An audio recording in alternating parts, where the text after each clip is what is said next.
सही है।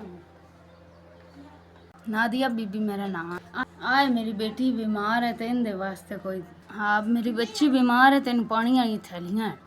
हाँ सारिया रिपोर्टां करवाइया।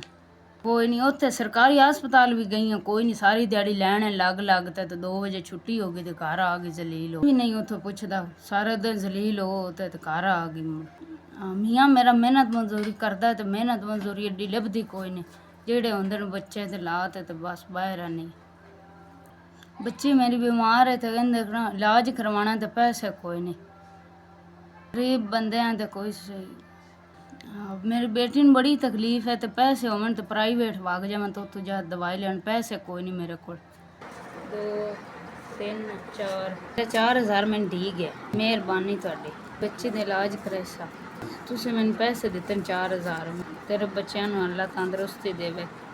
अल्लाह पाक तेन कणा देवे। अल्लाह तेन खुश रखे। औखे टाइम तुसीं कम आए ना मेहरबानी तुहाडी।